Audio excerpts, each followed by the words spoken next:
Salut les candles et bienvenue dans cette nouvelle vidéo. Oui, j'ai décidé de maintenant vous appeler les candles parce qu'on est sur la chaîne Candle Sisters. Voilà. Donc, comme vous avez vu le titre de la vidéo d'aujourd'hui, nous allons parler de la citoyenneté canadienne.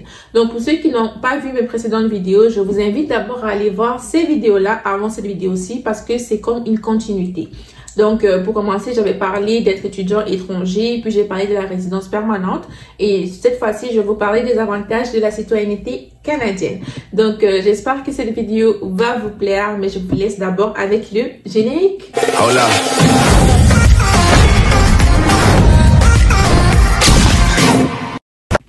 Donc, dans cette vidéo-ci, nous allons nous concentrer sur les avantages de la citoyenneté canadienne. Nous allons d'abord commencer par les critères, on va dire, pour être éligible.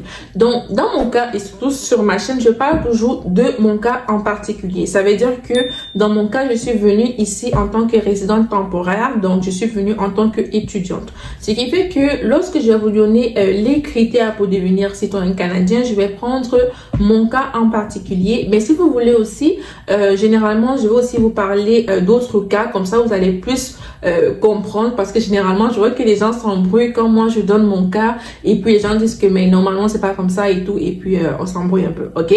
Donc moi je suis venue en tant que résidente temporaire, donc en tant qu'étudiante, et j'ai eu à faire 3 à 4 ans avant de devenir résidente permanente, vous voyez? Maintenant, pour devenir citoyenne canadienne, tu dois faire 3 ans. Donc, 3 ans en tant que résidente permanente dans les normes, vous voyez. Donc, tu dois avoir comptabilisé 1095 jours sur le territoire sans être jamais sorti du territoire. Donc, imaginons tu t'en vas en vacances pendant un mois, ce qui fait que la date de ton éligibilité, dans la date de tes 3 ans, de tes 1095 jours vont se repousser au fur et à mesure que tu sortiras du pays, tu vois. Donc, ce qui fait que dans mon cas, étant donné que je suis venue en tant que résidente temporaire, ces années-là vont être comptabilisées dans les 3 ans. Donc, disons que moi, j'ai eu à faire par exemple 4 ans. Le maximum que tu peux aller chercher dans ces années-là, c'est 1 an. Donc, dans mon cas, étant donné que j'ai eu à faire 4 ans, c'est sûr que j'arrive à comptabiliser les 1 an. Et maintenant, quand tu as tes 1 an là, vous voyez, il vous reste juste 2 ans à aller chercher dans les 2 ans en tant que résidente permanente. Ce qui fait que dans mon cas, ces 3 ans-là vont directement être comptabilisés. Mais par exemple, s'il y a d'autres personnes qui sont venues directement au Canada en tant que résidente permanente, dans leur cas, ils vont devoir chercher les 3 ans dans les 1095 jours, ce qui n'est pas le cas des gens qui sont venus en tant que résidente temporaire. J'espère que je me fais bien comprendre. Ça, c'est le premier critère. Deuxième critère, bien sûr, il faut être résident permanent, ça va de soi. Troisième critère, il faut prouver vos compétences linguistiques, ce qui fait que dans mon cas, étant donné que je suis venue en tant qu'étudiante, c'est sûr que moi, par exemple, j'ai mon diplôme que j'ai fait, prouvant que j'ai fait mes études en français, ou bien j'ai mon test de langue et tout. Bref, il y a plein de trucs que je peux utiliser pour prouver cela. Quatrième critère, il faut bien sûr avoir passé le test, parce qu'il y a un test que tu dois passer lorsque tu déposes tes documents et tout, il t'envoie un lien pour passer le test de la citoyenneté. Cinquième critère, bien sûr, il faut prêter serment à la fin. Et sixième critère, il faut bien sûr avoir déclaré ses revenus. Donc, il faut au moins avoir eu à faire une déclaration de revenus. Normalement, cela se fait à chaque année. Donc, normalement, vous ne devrez pas avoir de soucis pour cela.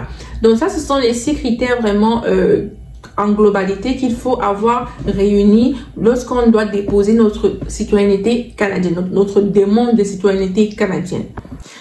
Donc, je vais vous mettre en barre d'infos tous les sites que j'utilise, parce que généralement il y a des gens qui n'ont pas forcément directement accès au site du gouvernement lorsqu'ils tapent sur leur machine. Donc je vais vous mettre en barre d'infos tous les sites que j'utilise, le site pour réviser pour l'examen, le site pour déposer sa demande, le site par exemple où il y a les critères d'admissibilité, etc., etc.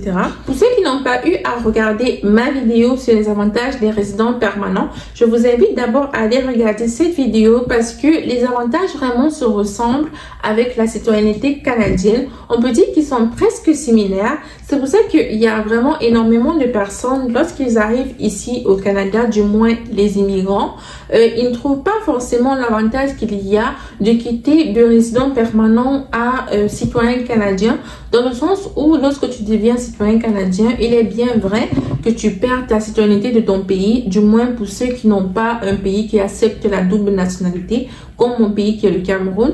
Donc, ce qui est sûr, lorsque tu deviens un citoyen canadien, tu perds ta nationalité camerounaise, ce qui fait qu'il y a vraiment beaucoup de gens qui ne voient pas vraiment l'importance qu'il y a de devenir citoyen et qui préfèrent juste rester résident. Dans mon cas, le premier avantage que je vais vraiment voir au niveau de la citoyenneté canadienne, moi personnellement, je dirais le passeport. Parce que vraiment, comme je dis, ça dépend des objectifs de chacun, ça dépend des envies de chacun et ça dépend de la façon de voir la vie de chacun. Moi, mon but principal est de faire le tour du monde, est d'aller visiter énormément de pays et vraiment aller partout. Donc, c'est sûr que moi, personnellement, avoir le passeport canadien serait un très gros avantage parce que je pourrais aller dans énormément de pays sans avoir besoin vraiment de me casser la tête avec l'immigration chaque fois, devoir prouver ceci, prouver cela, te faire refouler, demande de visa qui prend des éternités et tout. Avoir le passeport canadien, pour moi, c'est vraiment un aller simple, un aller simple pour pouvoir réaliser mon rêve de faire vraiment le tour du monde. Donc, pour moi, ça, c'est un gros avantage, mais là, vraiment, ça dépend de chacun. C'est sûr qu'il y a certains qui ne voient pas l'intérêt de voyager, il y a certains qui s'en foutent en fait de voyager, mais moi, personnellement, je veux voyager, donc je veux ce passeport.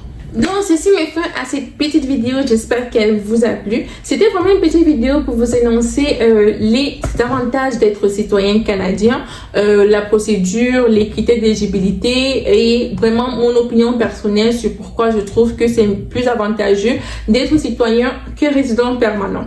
Donc, j'espère que cette vidéo vous a plu. N'hésitez pas à liker, commenter et vous abonner comme d'habitude. Et nous, on se retrouve dans quelques jours pour la prochaine vidéo. Bisous!